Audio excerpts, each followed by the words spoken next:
Welcome to Integration Excellence, the podcast around enterprise integration and interface management. We explore topics related to integration in the SAP world and beyond. My name is Adam Kivon. I am an SAP integration expert, book author, trainer, and founder of White Paper Interface Design. Enjoy! Yeah, welcome to Integration Excellence, another episode with Sebastian Meyer. Welcome, Sebastian. Hello, Adam. Yeah, we have a new format now. I announced this last time when I was speaking about integration strategy. But this time I was promising, there will be some news. And the first news is we have Sebastian here. Sebastian is now transforming into a permanent guest, which means he's going to be the co-host with me now. So I would say most of the cases, we will be the two of us speaking about our favorite topic, enterprise integration, right? Yes. Super And excited about it. It's a pleasure and honor to have you here, Sebastian. This is really great. Thanks for having me. Especially, you are, enriching this podcast because it was a bit, some parts were general, some parts were very SAP centric, SAP oriented, because this is, my personal home turf. But you bring now all the Microsoft world also into this podcast, which is great. And as well as knowing as well the SAP world. Yeah? So technically you could do this by yourself, covering both worlds. Yeah. But I think it's good to have you here and that we speak the two of us and bring some interaction into this. So this is really great. Yeah, absolutely. Yeah, thanks again for having me. And let's kick it off. Huh? Yes. So we'll have to change the logo actually. So all this, static parts that have been, very, very centered towards my picture are going to be renewed now. We will work on this. Hopefully when this goes live, it's already there and that's okay. What is speaking about? We will definitely do that. And then we thought, in the previous discussions we had, we thought, why not also revamping the format a little bit, not with regards to the channels, everything will remain as it is, but with the structure. So we thought it could be good to have always a kind of, three areas, three pillars we are going through. One is a catch-up, the catch-up between the two of us. So what did we work on? What did we do? What's going on in our heads right now? What's, maybe stressing us or hyping us at the moment? What's quite maybe not only in the business but also personally, a kind of catching up the two of us. Then some product news, from both the SAP world, the Microsoft world, maybe even beyond. Let's see. And then our deep dive topic, which is typically focusing also and part of the title of the podcast episode, which is event-driven integration today. So again, because this is a very important topic for many customers, we will touch base on event-driven integration aspects and also what kind of solutions exist out there. So let's start with catch up. So the biggest news for sure for me is that I have Sebastian here. But as well, personally, we've been going through some areas. So last week we had our Wintegration community call. Wintegration.com is our own platform where we are, having our customers and prospective customers for our Win solutions. And we were speaking about the integration cockpit, the latest developments, the latest features. And we've been also recording this, which was also quite nice. And what is brand new as an information today is that we are starting the ISO 27001 certification. You're laughing, no? You've been going through this already with your company, Quebec, right? Yes.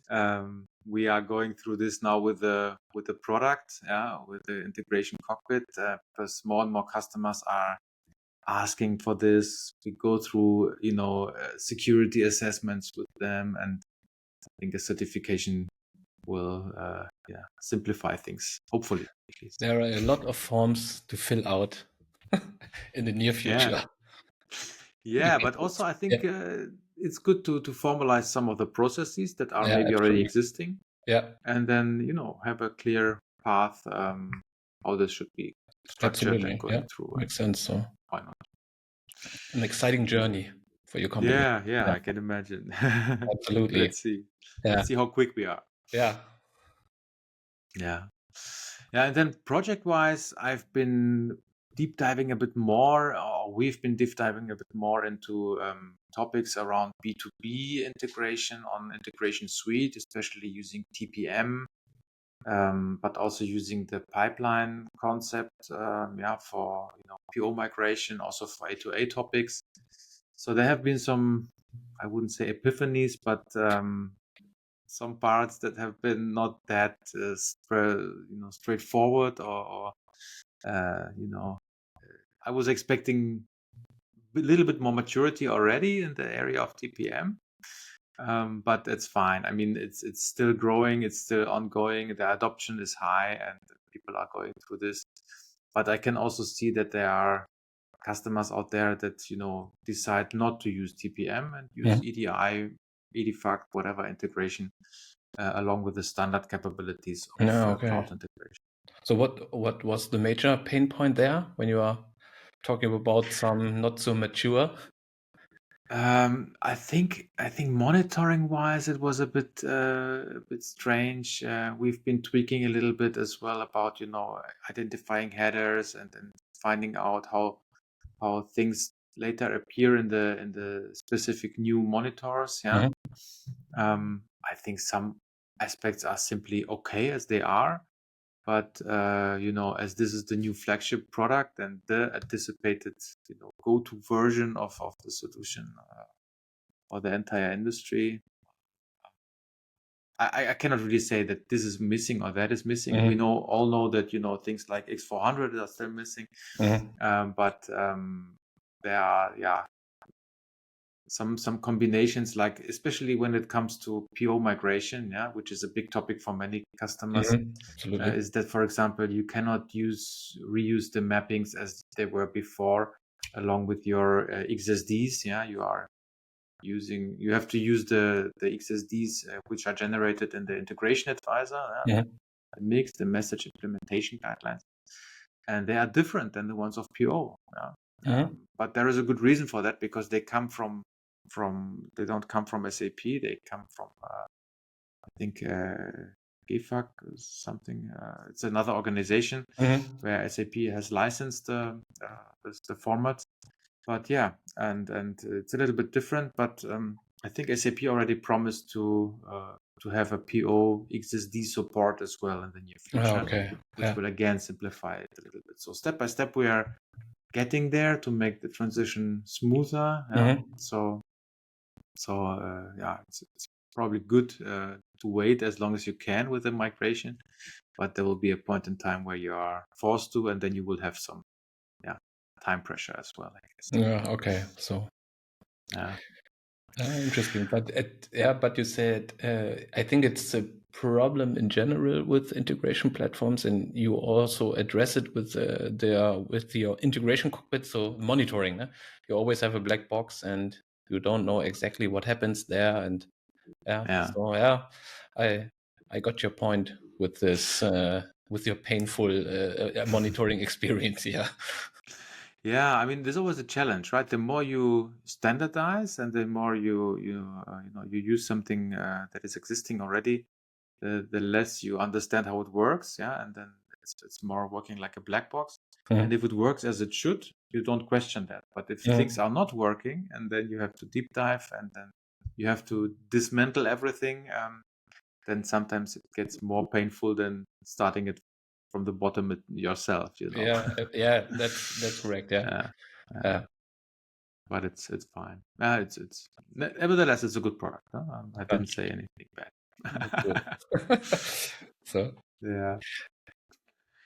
so that's about my catch up. Maybe one personal thing: I come back from a long weekend with my wife without kids, so I'm I should be super relaxed, but it's Super already the relaxed. end of the day.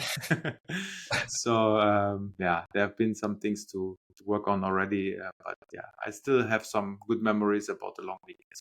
Oh, okay, yeah.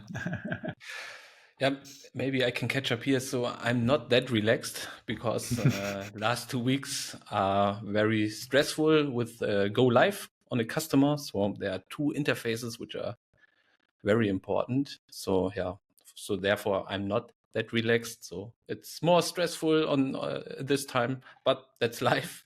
So there are some weeks in the year where that happens. So, and yeah, now we have this week here.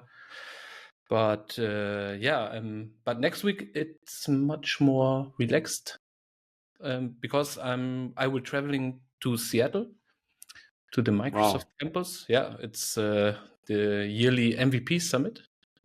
So as you might know, I'm last year I was rewarded as an MVP from Microsoft. So it's a Microsoft Most Valuable Professional, and you will be rewarded for community work.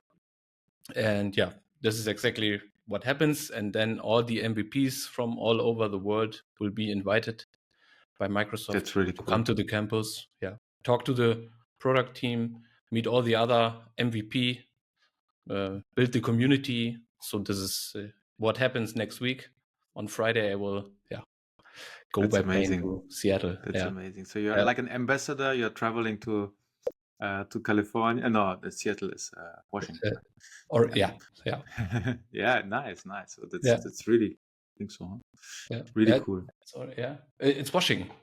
Yeah, I think Washington, state is Washington. Yeah, Washington. Yeah, correct. Cool. Yeah, cool. that's Wow. what I'm doing next time. So yeah, There will super be excited. so how many people will be there in the? There are around 1,000 MVPs on site, and around the globe there are, I guess, around 4,000 MVPs, and 1,000 MVPs will be in Seattle. So yeah, An amazing opportunity. Wow, you need to be fast to get a seat in Seattle. So okay. Yeah. So it's a remote and an on-site event, and you can also attend remotely if you want. But yeah, for me it's the first time visiting the Microsoft campus, so super excited about that. I guess next time you will be sharing some more details about this. Yeah, If absolutely. You can In the next them. episode, I guess we can talk about the half an hour about MVP. Great. And the journey. Cool. Yeah. Great. Yeah. What else? Yeah. Where we will be, physically meeting again is the week after, right? So you are traveling a lot these days, huh? Absolutely. So my wife is not that. Yeah, I can imagine. She doesn't like it so much, but it's okay. It's for 2 weeks now. So, but yeah, then we are in Wiesbaden for the German SAP user group. Yes, the DSAG Technologietage, Technology Days. Technology Days, yeah. So kind of. Yeah. 2nd and 3rd of April. And even the 4th is a possible extension. The technology exchange, so it's more hands-on sessions and exactly deep dives in some technology areas and so on. But it's also very interesting. So for people who want the product news, have hands-on, it's very good. Yeah, nice. So we will meet there. We will be joining for sure all the integration tracks, I guess, and others maybe I will also have a talk there together with Martin. I guess Martin was in the last episode here, or was it the one before? Yes, one before. Martin Pankratz, yes. Together with Martin Pankratz, and we want to talk about our community project. So this is the Edge Integration Cell Accelerator on Azure. So that means we already talked before about the topic when you want to have the Edge Integration Cell running on your own managed Kubernetes or on your own managed infrastructure.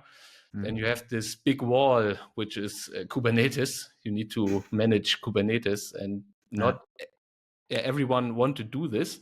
And our idea with this accelerator was to help people, to help admins or operators to get it faster running. So what our accelerator does is it installs Azure Kubernetes services on Azure, so that you do not have to do it manually.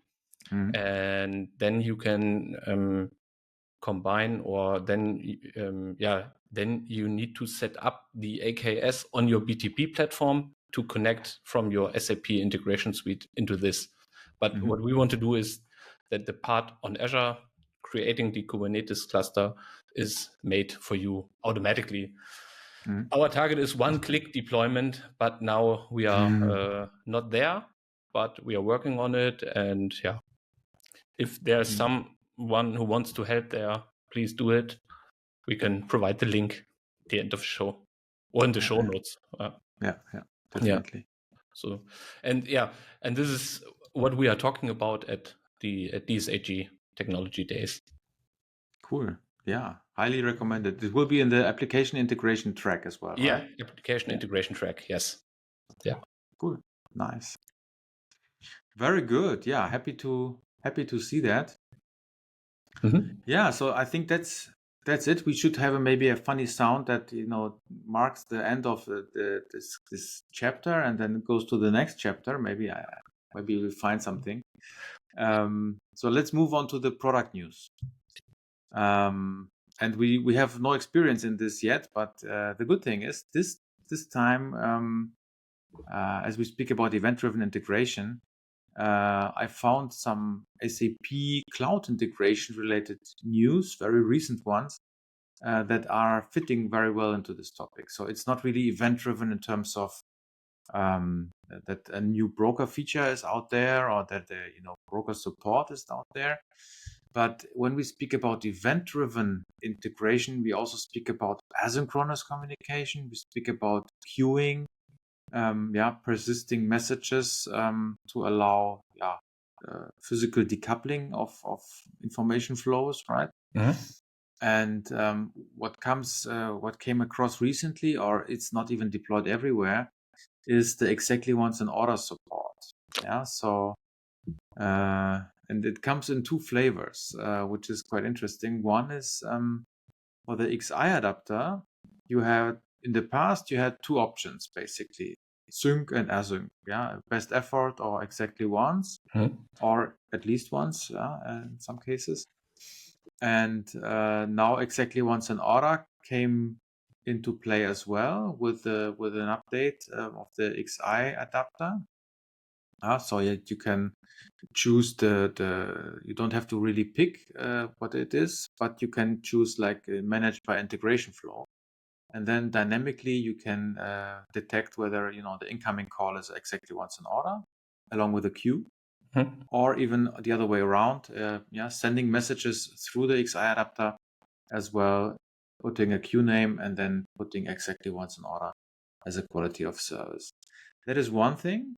That is not perfectly working yet. We had to open a call to SAP because the messages sometimes remain, or very often remain, in processing status and are not completed. So that's I think a small thing. But from the messaging itself, it works well. That's cool. And another thing that is very recent is the JMS adapter version 1.4 has a new access type called exclusive. So that means that messages can be processed really in the order as they were entered into the JMS queue. Like a first in first out principle as we need it. For proper exactly once an order handling. So that's good news from the SAP world. There are for sure other news as well, but those were the ones that were most interesting for me, at least for now. Sounds very good, and sounds very helpful to have an exactly order and once mechanism here. I guess on PIPO it was present all the time, right? Yes. So the QRFC queues in the ABAP stack, and as well as the support for exactly once an order as a protocol in PO itself, PIPO was always there, never questioned. And with all the pros and cons of using it, right? But Yeah, absolutely. sometimes it was a must to have it. So I know from many customers who asked for it when we are when we are talking about capabilities of SAP Integration Suite. The first question from PIPO was, "What is about exactly once in order?" We have it on SAP Integration Suite, and then we no, not right now, but you can build it for your own. But now that's very good info that now SAP supports it out of the box. But as I said, it needs to be on your tenant, right? So it needs to be rolled out. So you cannot use it from now on, right? Yeah, you have to wait until your tenant has been deployed. So our integration suite tenant, which we are using internally, doesn't have it yet. We are on JMS version 1.3. But yeah, this maybe just will take another weekend. Okay, then yeah. We'll play around with it for sure. Yeah. Okay. Yeah. Yeah, that's cool. So yeah, maybe I can tell some news from Microsoft as well. So yeah, Microsoft is heavily investing in AI, but now AI we let AI now here.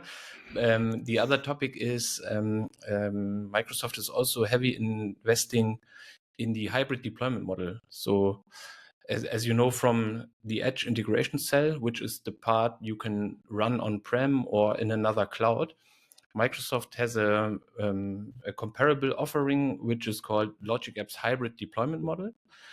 And the foundation is like Edge integration cell, you need Kubernetes to run it. And then you on Azure, you can run it on Azure Kubernetes services, which is the native Kubernetes implementation from Azure.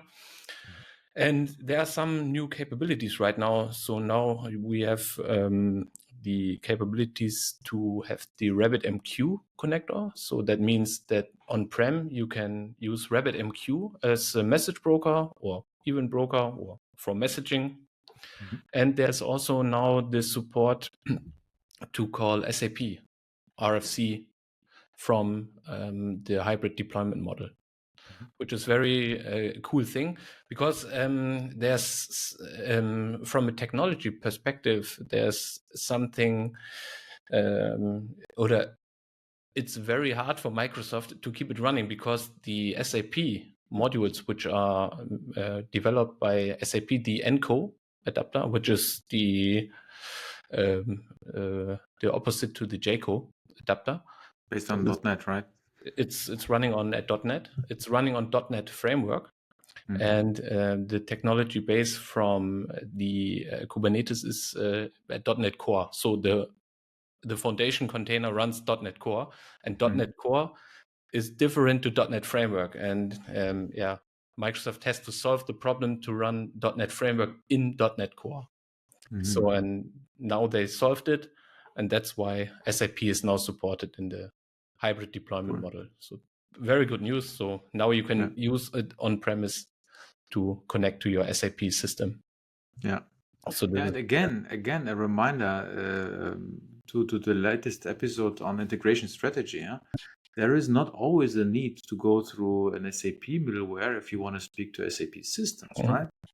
Yeah. So if your core platform is Logic Apps for your ESB, for your integration platform, iPaaS, whatever, it can make sense to talk directly to SAP Backends and not going through an SAP middleware. Just for the sake of doing it. Yeah, because the technical capabilities are also there. Yeah. So because one customer we thought about some things. So this is maybe off topic here or maybe not, because a plant from our customer was 2 days off of the internet. So and there are some capabilities which are running in the cloud and they are not reachable for 2 days. And that let the customer rethink the integration strategy here. So because it happens never before, and now we are searching for some on-prem capabilities which are running fully disconnected from the cloud, but give you the full power of integration when you do not have internet connection. And there are not so many platforms that are running fully disconnected, only on-prem. Yeah, true. So yeah, true. And there's one thing, and it's hard to find something. Oh yeah, but I think those times are getting less and less frequent, I would say, hopefully, that we have internet outages. But yeah, let's see if it's really the case in the future or not. I hope we will have a bit, continuous growing stability in that sense. Yeah, and absolutely. internet outages will be not the norm anymore. Yeah. Hopefully not normal. Yeah, exactly. Good. Okay. Then let's close this the second chapter, product news, and let's go into our deep dive. Assuming, looking at the time, we are already at minute 25, which is probably because we took some time for the catch up and the new structure. We will not go through the topics super fast, but we cannot, discuss every component super extensively, right? I guess what is quite interesting to know is when we look at all the technologies and all the platforms that are available out there, right? And then having a kind of a, listing or walkthrough, what is available from which area, at least the ones we know and the ones we think are also good.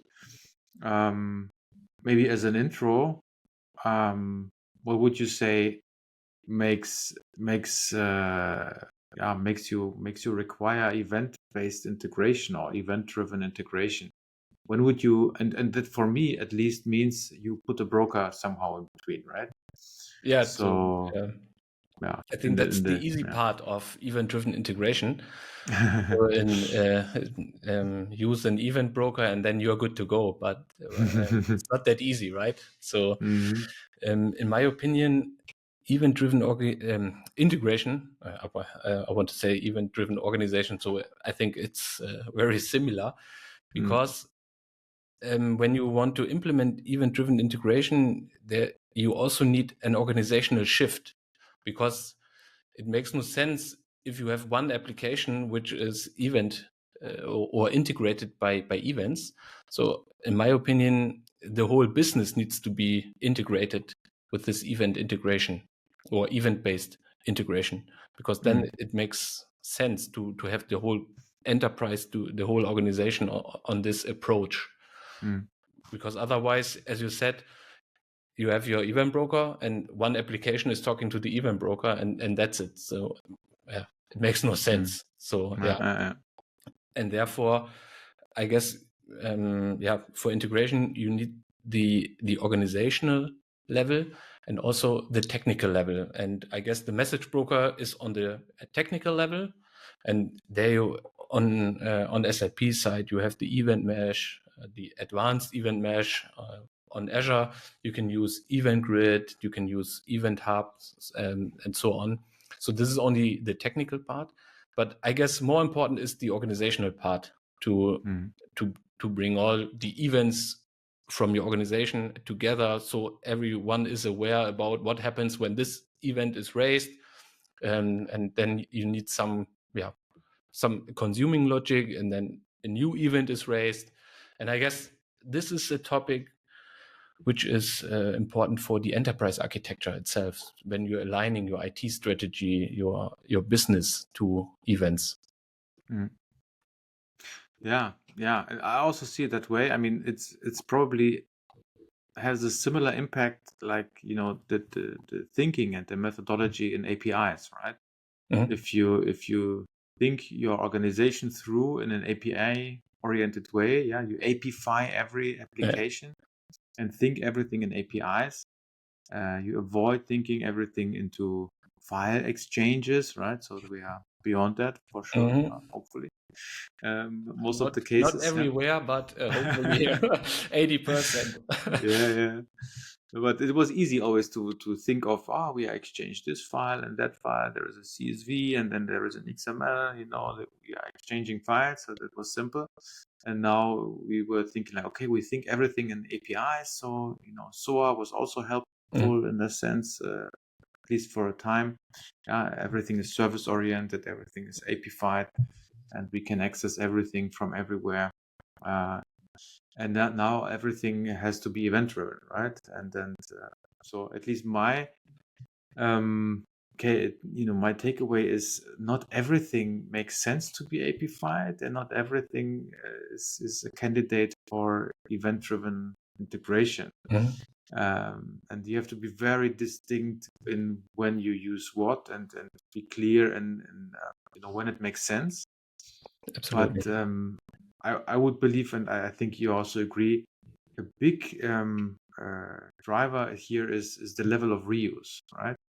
Yeah. So whenever you have a scenario or also an API, but also an event, that can be reused from more than one application, because there can be events that are very dedicated to one specific receiver, and there will be always this one receiver and nobody else, right? Maybe plus an archive or something, right? Yeah. Or maybe a data lake, I don't know. But only one application is going to be receiving this particular event or this particular message, or only one application will be consuming this API. Then we don't have to discuss it in that sense, about standardizing, even going through a specific mechanism to make it very canonical or standardized.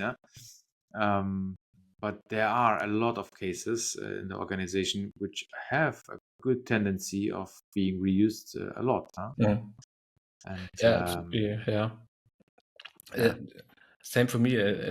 What you say is exactly what I see as well, because you can also over-engineer something, like you said. If there's only one system which want to have the information or the event about something, then I guess it makes no sense to have it in an event-driven manner, because it's the complexity is too high for only those use cases or for such a scenario. So but I guess there are some scenarios like for example, e-commerce is I think a good example when it comes to event driven integration, because you have your web shop, you have your warehouse, you have logistics and so on, and this needs to be orchestrated in an event-driven manner. I guess this is a good approach for it, because when in your web shop there will be an order created, so we have an order created event, then something or someone in the warehouse needs to pick up the articles from the places or from the store where it is located, and then you have your articles collected. And while order created, you can also raise the payment processor can also start collecting the payment from the customer, for example.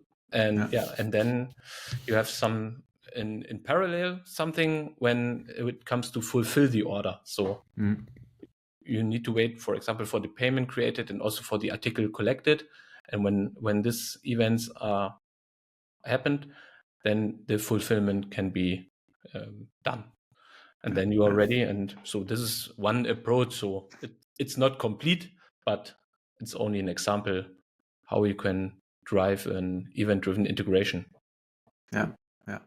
And it's an ideal case for a publish and subscribe scenario, right, where you have more than one consumer reacting on such an event. Be it a real event that contains all the data, a data event, or just a notification event where you might be also, calling an API to enrich the data or to fetch the real data based on the notification itself. So there are many cases where it definitely makes sense. Technology-wise, there are a lot of implementation variants out there in the market. Absolutely, they have many options. So I guess to make another sentence here, or to make a relation, I guess you can use event-driven when the sending system does not care about what happens next. I guess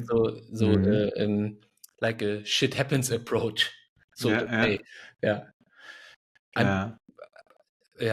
It doesn't care, or it doesn't care me what happens next. So then it's good for maybe it's too simple, but I guess then you can think about an event-driven integration approach.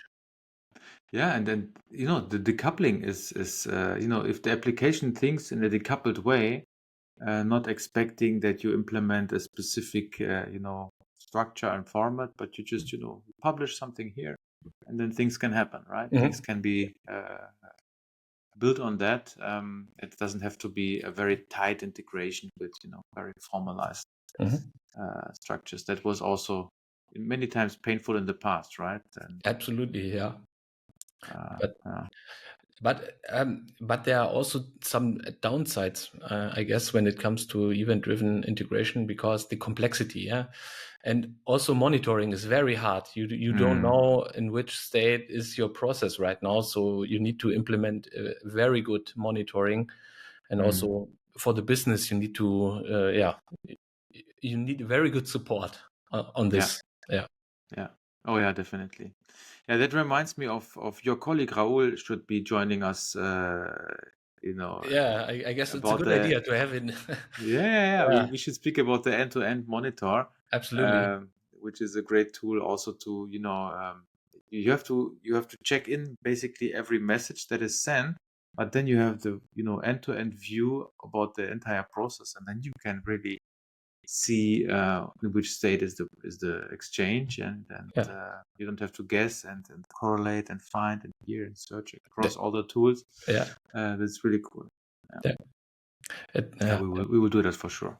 Yeah, absolutely. I guess it's a very good idea to have Raoul in the show next time to talk about it. Yeah. Okay. Yeah. So maybe just you mentioned it already, but let me recap it again. So from the SAP world, when we speak about event-driven integration, let's say from the ABAP backend, sometimes we have a native event enablement, like for the BTP ABAP or for S4HANA. We have a native event integration to connect to a broker, which is an SAP broker like Event Mesh or Advanced Event Mesh. That can be also done for older systems at least, but also for S4HANA and more modern things. It can be also done through an add-on, from Asapio. It can be also done through AIF as an integration layer within the ABAP backend. That is also part of S4 at least in the standard, but can be also added as an add-on to older SAP systems. And then the brokers. Actually, SAP doesn't own brokers, right? So they're always technology-wise, everything is based on Solace. So Event Mesh, Advanced Event Mesh, even the JMS queue inside Cloud Integration is based on Solace. Right? Okay. So, everything is technology-wise, it's really Solace.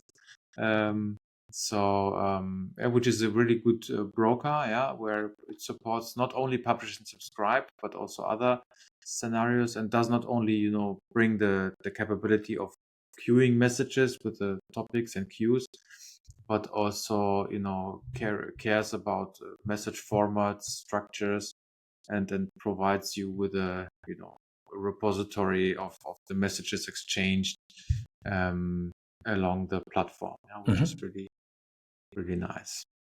That's that will be at least what I would say about that's very interesting on the Azure side. So there's the whole Azure messaging family, which holds all the event broker and message broker. And when it comes to messaging, so there's the service bus where you can have queues and also publish and subscribe with topics. But when it's specifically comes to events, there's the event grid and also the event hub. Event grid is more for dedicated events. So like you said, for a notification or something else. And event hub is more for event streaming. If you have a series of events which needs to be ordered chronologically, then event hubs is a good fit.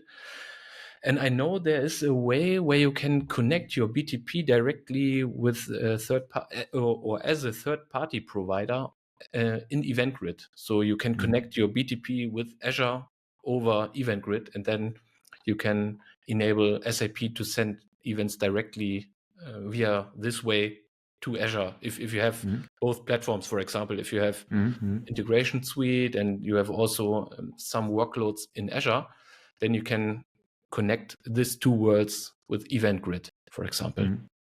Yeah. And I guess when it comes to event series on SAP, there's much more Apache Kafka approach, or what does SAP use to have such capability? I think then you go into DataSphere quite quickly. I'm not really because this would be my take on this, I would say.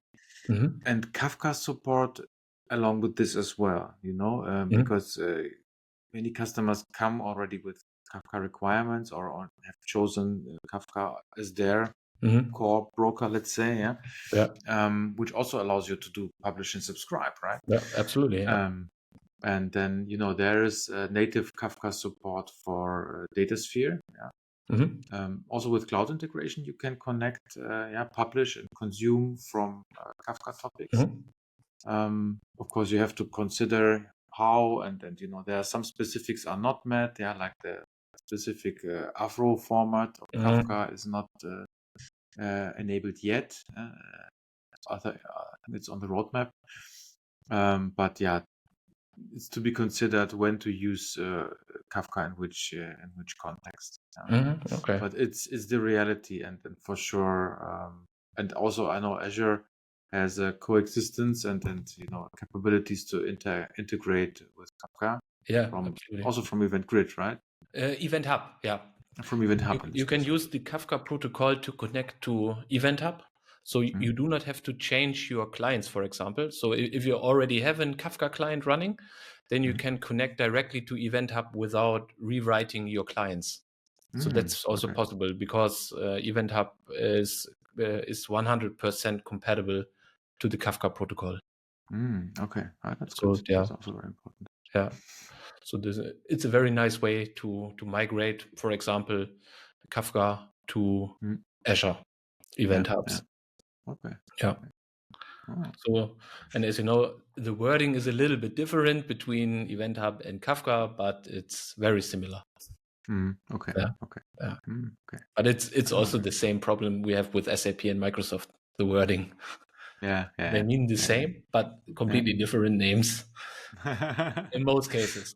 The terminology is not completely unified, and but nevertheless, there are so many parallels when you compare the two platforms, right? Absolutely. You think that they come from a similar legacy, even though they are not, right? But they are kind of on a good path of coexistence. And if you compare it with others, like maybe MuleSoft or Boomi, it looks a bit different. Completely different. Things are not so, at the same level.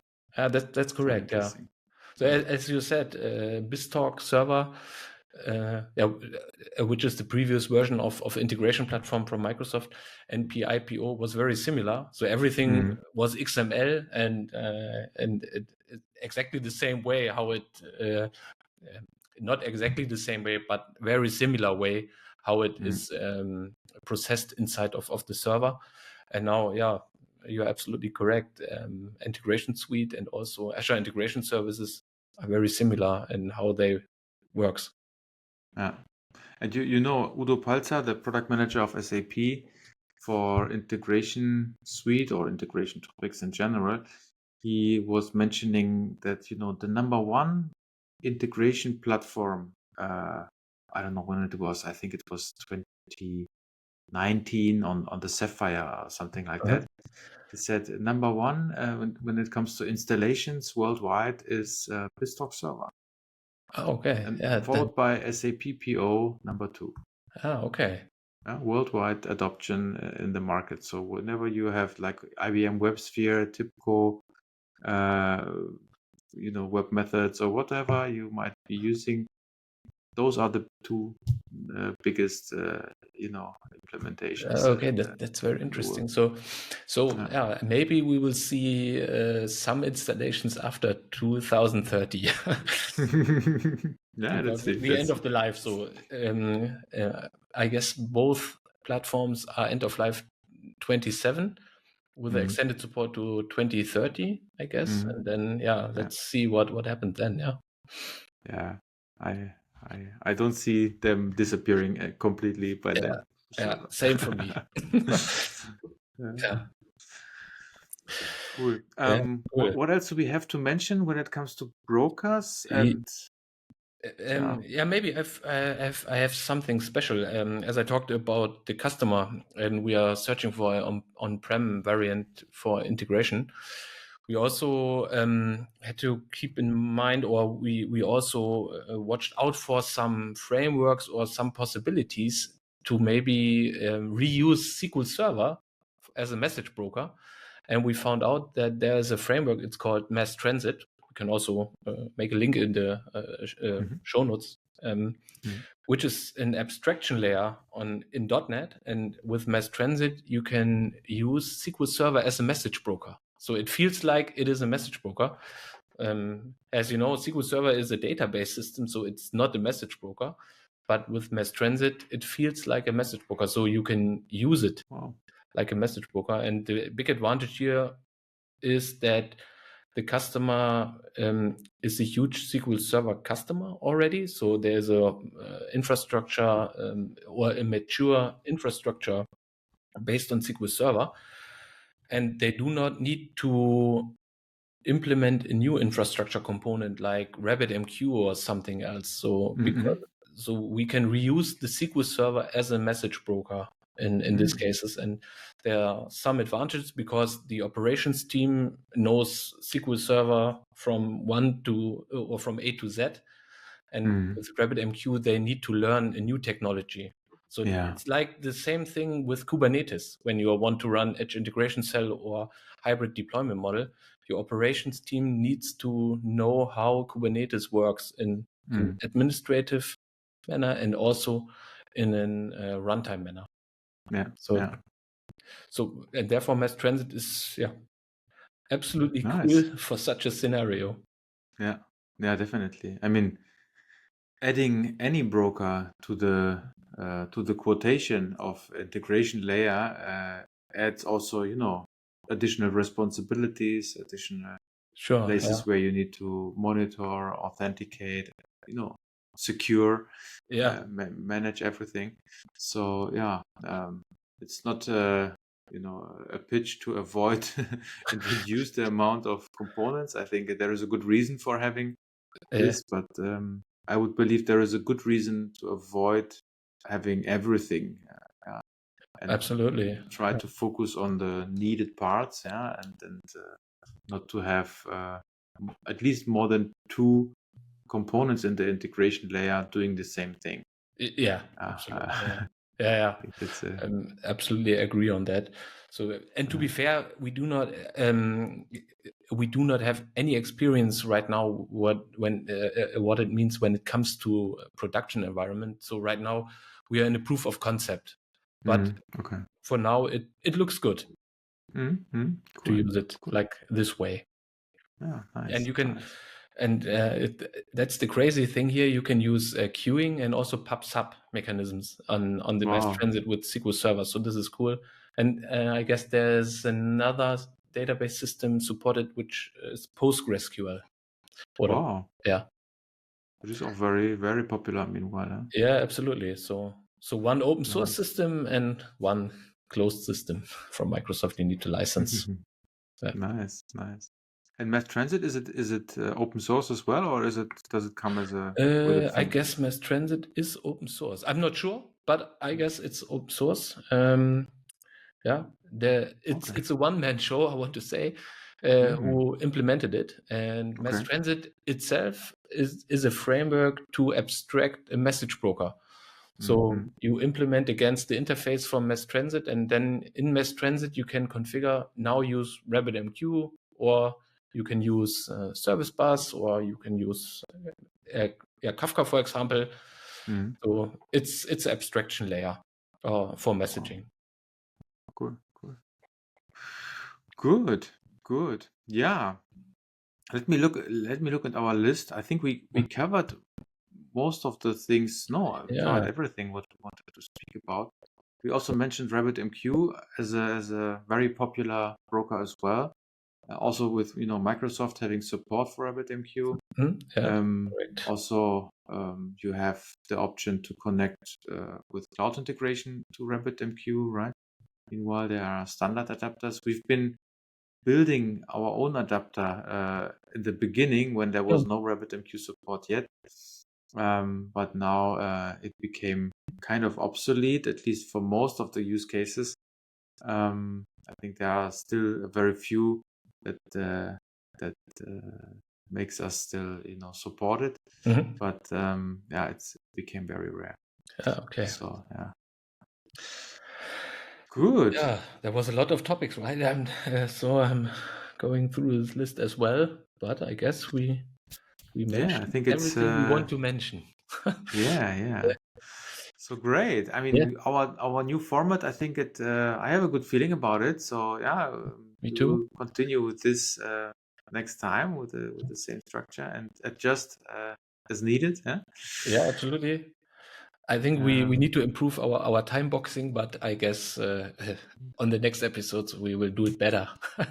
Maybe we will just say, okay, the goal is not 30 minutes, but it's 45 now, and then we are still in a good buffer.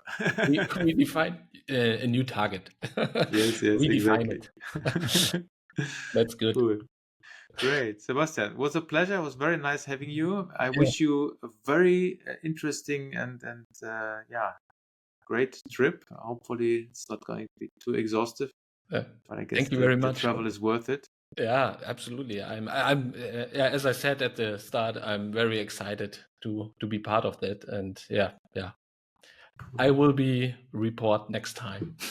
Nice. Very good. Yeah. All right. Then let's close for today. Thank you, Adam, Thanks a for lot. the first show. And talk soon again, huh? Absolutely. All right. Take All care. right. Bye-bye. Thank you. Bye.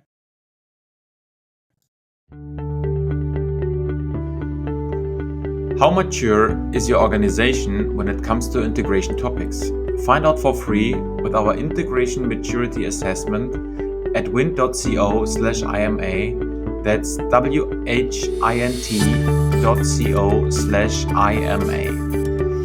In case you want to take control of your integration landscape to increase transparency and automate your integration quality processes, please schedule a call at wint.co/contact.